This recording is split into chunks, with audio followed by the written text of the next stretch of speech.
Hello everyone, myself Niyati Chauhan, Assistant Professor at LG Institute of Engineering and Technology, Department of Instrumentation and Control.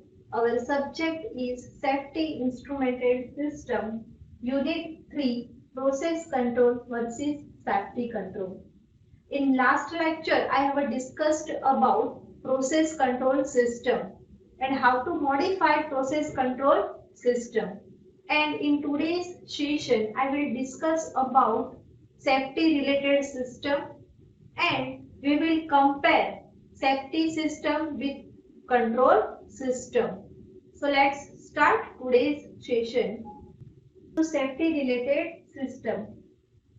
A system or device is deemed to be safety related if it provides function which significantly reduce the risk of a hazard and in combination with other risk reduction measures reduce the overall risk to a tolerable level, or it is required to function to maintain or achieve safe state or equipment under the control.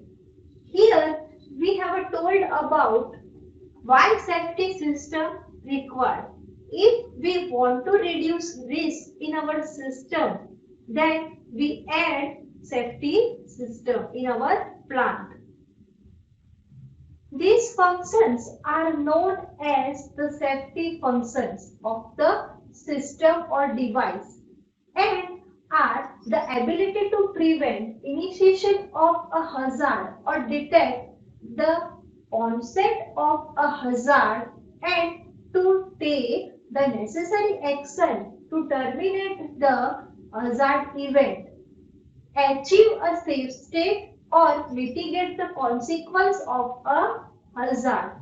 So here we will add some functions for safety system. So how to we will take action for installation of safety system. All elements of the system that are required to perform the safety function, including utilities, are safety related and should be considered part of safety related system, that is SRS. A typical example of a SRS is the Safety Instrumented System SIS, which also goes by names such as Safety Interlock System, Emergency Shutdown System, or Safety Shutdown System. Part of the control function of a process control system PCS can be safety related. A PCS can be considered a SRS if it meets the requirements stated above. However, those which are not considered safety related should still design, install, operated and maintained to that their failure does not place a rate demand in the protective system which was not anticipated in its design. Means here if our system which is not considered as a safety related system, so that means still it is not designed, installed and operated and maintained. Comparison of safety system versus control system. It is important to realize and understand the fundamental difference between process control and safety control. Process control systems are active or dynamic. They have analog inputs and analog outputs, perform math and number crunching, and have feedback loop. Process control act positively to maintain or change process condition. They are there to help obtain best performance from the process and often are used to push the performance to the limits that can safely be achieved. Hence, most failure in these systems are inherently self-relieving. Means that to help obtain best performance from the process. Process control system must be flexible enough to allow frequent changes. Process parameters, for example, set points, PID setting, manual, auto, etc., require changing. Portions of the safety system may also be placed bypass and the process may be enrolled manually. Means in process control system, we can change frequently like its set point, PID settings, we can change automatic mode and control mode as a requirement. They are not built with safety in mind and safety not decided to the task because they are operating at all times. They are not expected to have diagnostic routine searching for fault. Means here we are using process control system. So process control system are not searching any fault.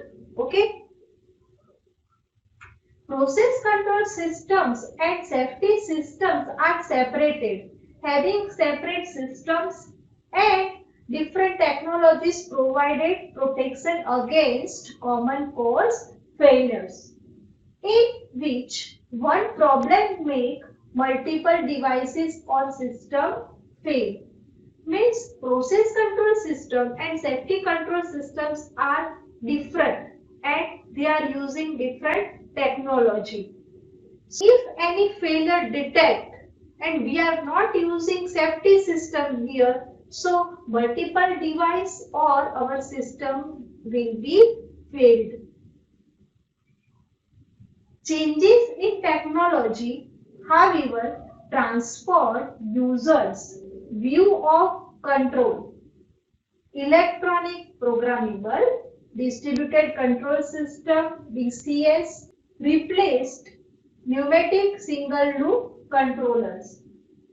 Means we have to change our technology, right? DCS replaced with pneumatic single control loop. Likewise, programmable logic controller replaced relay.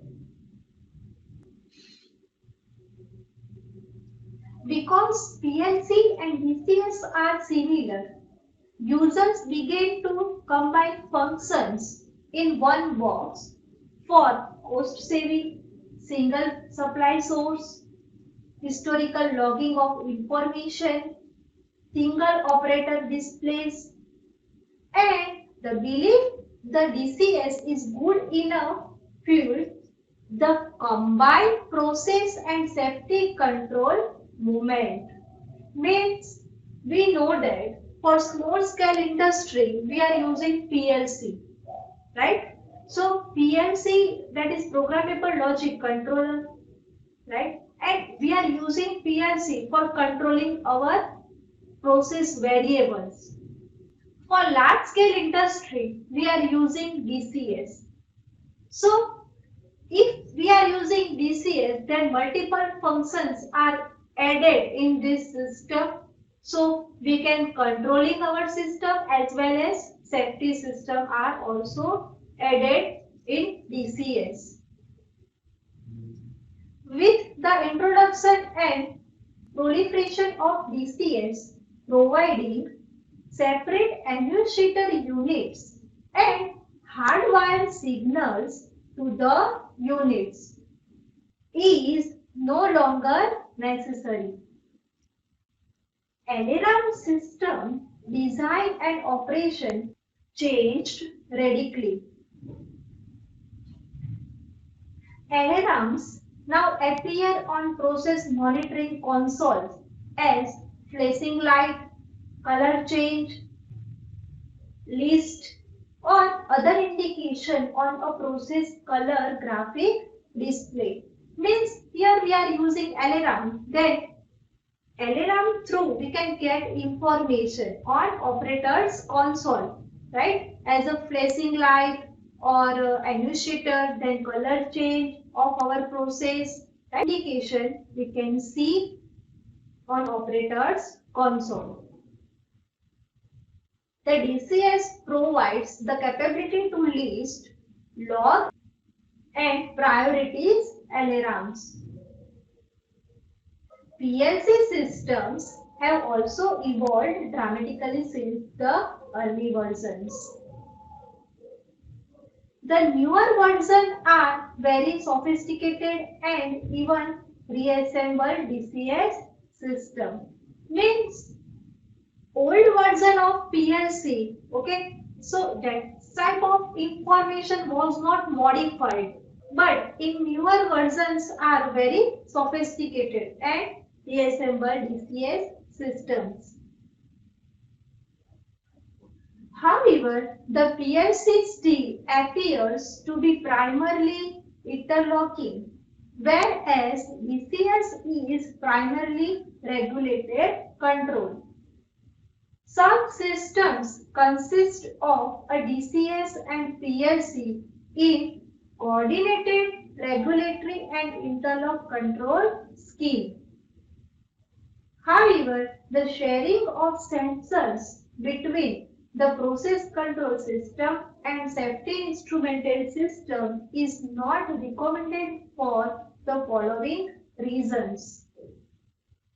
The safety instrumented system is usually required to operate if a component of the PCS fails. Here, SIS system required when our process control system failed.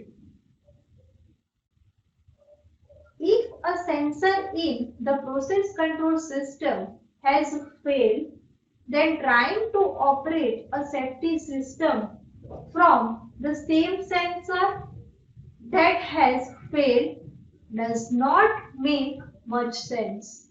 Means when our process control system failed, okay, then trying to operate our safety system and same sensors that has failed. So sensors fail, then they can't sense our process. The procedure in place for the testing, calibration and maintenance of a safety system are usually more stringent than those for a PCS. So, if our process control system failed, right, then procedure for calibration, testing and maintenance of safety system is usually stringent than process control system. And that's why online testing of the shared field devices may not be possible. In today's session, first I have discussed about safety related system. Then we have discussed comparison of safety system versus control system. Then separation of control system and safety system. If you have any query about this session, then you can ask me. Thank you for watching video.